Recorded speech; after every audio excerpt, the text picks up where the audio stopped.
What if I told you the best movie of 2023 is a film that nobody even saw, and also nobody even knew it existed? Well, a lot of people didn't know it existed, including myself, until I saw a TikTok about this movie. It's Criminal. It's Criminal. Okay, this is highly underrated, the most underrated film of the year, and probably a top 5 or even top 2 film of the year, for me at least. The reason this got overshadowed is because it's an indie film, it was a limited release, and it got overshadowed by, the greats. Guardians of the Galaxy 3, Spider-Verse, the knockoff Little Mermaid. Okay, let's get to the juicy part of this video, and that's the film itself. Now, this is going to be a non-spoiler, kind of emotional, semi-technical breakdown of why I liked this film so much. So if you want to watch the movie still, you can still watch this video, get hyped for the film, get an understanding of what you're getting into. It's not a super long film, so nice, breezy, easy watch, but spoiler-free. So what is the film, guys? It's called Blackberry.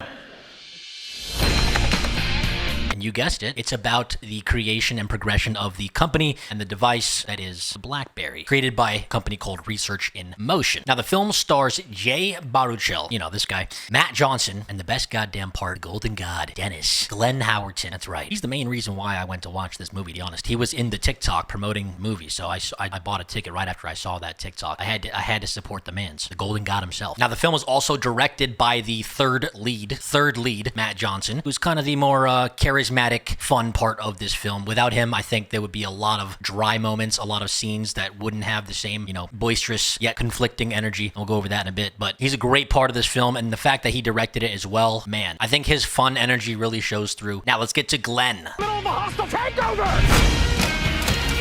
Glenn Howerton. He plays the co-CEO of Blackberry, or of Research in Motion, the company behind Blackberry, and he does a damn good job at being a menacing yet satirical, somewhat comedic, also very competent, driven, focused, yet slightly unhinged.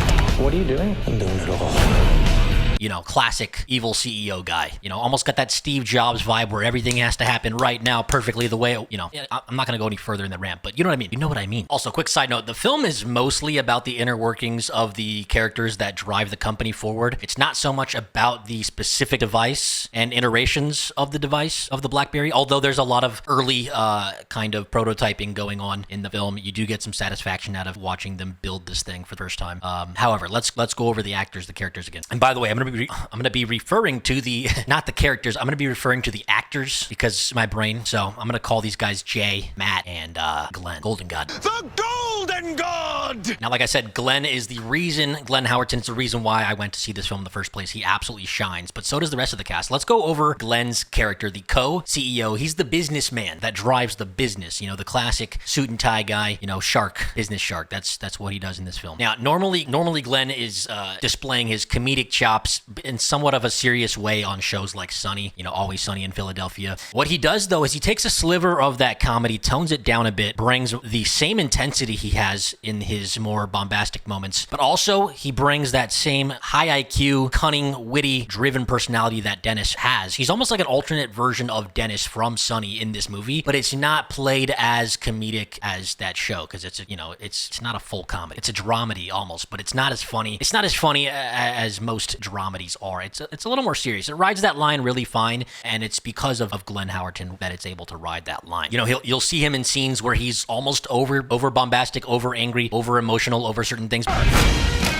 But you understand where he's coming from. It just clashes with the other characters in such a way that you can't help but laugh almost behind his back. Kind of like the other characters do, although they're scared of him. He's very imposing, he's very driven, he's very cunning, he's very competent. So Glenn's character is designed as a foil for the two other main characters who are the founders of the Research in Motion Blackberry company. He comes in and he is going to clean this place up and make them a business. That's the whole idea of the movie. These two inventors, young kids from Silicon Valley, just graduated. They're kind of like local tech legends in their town. They got newspaper articles about them. They've got this investment deal going on for their tech company. They're selling modems, but they're doing a very bad job of being salesmen and businessmen, but they know the tech. So they need that third component, that other half almost of their company to come in and make something brilliant out of, a little egg, grow it into a big chicken. These metaphors are terrible. I don't know what I'm doing. And that is why this film works. The clashing personalities, but still working together to create something great. It's kind of how real life goes. You have have a director on set who's very, very adamant, very direct, very imposing. And then you have maybe some actors or writers who are a little bit more vibrant and a little more, they clash, okay? They clash. You've heard of it, clashing on set. All great films have conflict, but something brilliant comes out of that. And that's kind of like the metaphor that this film works with, or metaphor, through line, whatever you want to call it. I'm rambling. So I talked about the conflict with Glenn's character. Now let's talk about the other two characters who are kind of direct foils to him. Jay and Matt,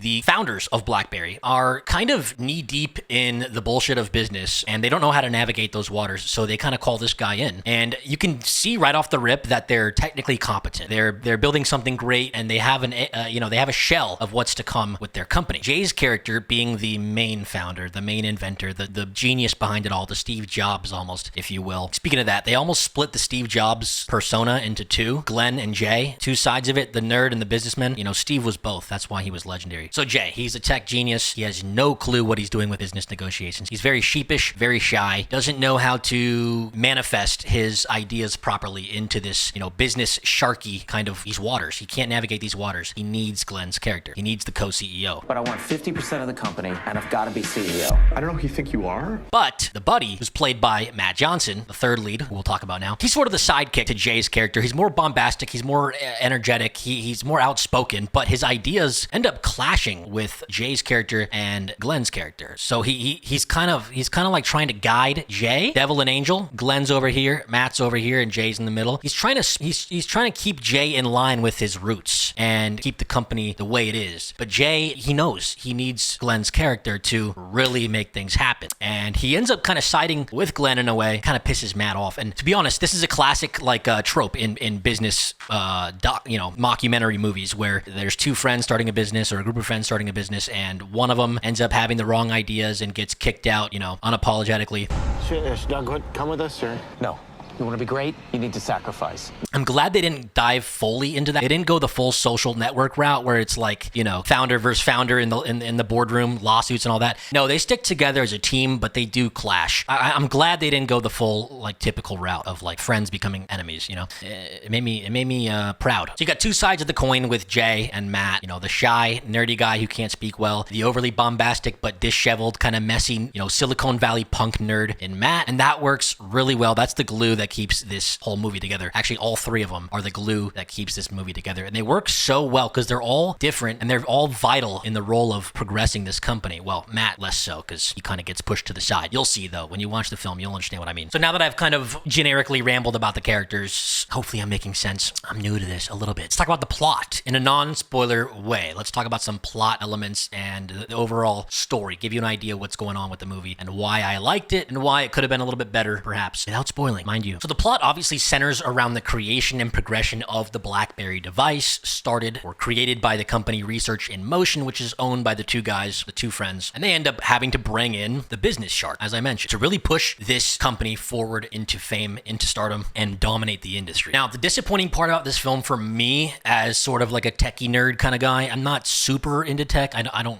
build things and code myself a little bit, but I like the behind the scenes, how do they make this stuff kind of aspect to these films, and they didn't go into too much detail of the meticulations behind the iterations and the growth of the device. It's more about the business and the conflict of the people within the business rather than the device itself, but they do a nice job of getting that story told through quick montages and time skips, although sometimes it's not satisfying enough for me. I wanted them to dive deeper into the discovery of features on the device, the evolution of the device. They kind of do, but it's very surface level and it's more character focused than anything, which is a slight disappointment to me, but I'll let it slide because I really love the character work and I love the arcs of the characters as well, which we'll talk about. They also don't dive into the competitors in the industry as much as I wanted them to. There's some Palm Pilot stuff, there's some iPhone stuff, but it's very third party. It's not really brought into the limelight as much as maybe I wanted it to. But again, it's a character-driven movie about conflict and character arcs, not so much a movie about a documentary of the device, so that's okay. So I keep saying the characters. Let me tell you why I got hooked on this movie. I've watched it twice now. Let me tell you about the characters character arcs in this story. Now, Glenn's character doesn't have too much of an arc. He's kind of just there to conflict and drive the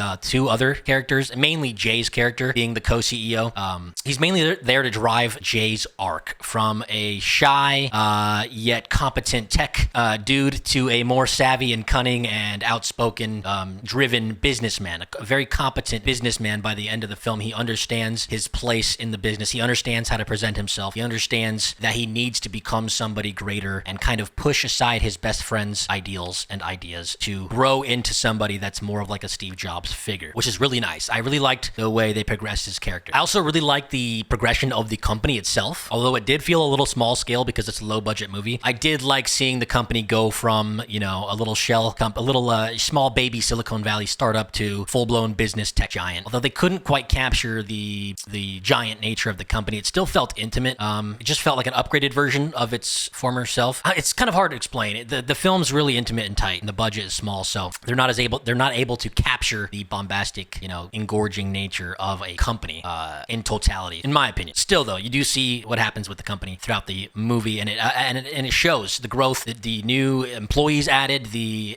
what do you call them, growing pains of the company. They're growing so fast in this movie that they encounter a lot of problems, especially when it comes to working with the networks. There's a lot of interconnected business ideas with business conflicts between like investors and the carrier companies behind, you know, the AT&T that's behind Blackberry, backing them with their network. They have to do a lot of sidesteps and tricky maneuvers to really get the company to work and to not crush themselves under their own weight, which is kind of what ends up happening towards the end of the film. As we know, Blackberry is no longer really around. They're just a shell of their former self, and they they had to kind of get outplayed by the iPhone and other competitors in the market, Android, all that. I also really want to touch on the intricate workings of the plot, or at least one example in a vague way. I really enjoyed how they tied the film up from beginning to end with this one scenario. There's a thing in the beginning of the film, a scenario that Jay's character is in. Something's bothering him, and he just has this sudden urge, I have to fix this. And so he does. And then at the end of the movie, they kind of bring back that same element, and I can't spoil it, but the way they do it, if you pay attention, it really kind of metaphorically ties the movie together from start to finish. Like, it makes the second viewing a lot more satisfying, because you can see what the director's doing with the character arcs and using like callbacks and using like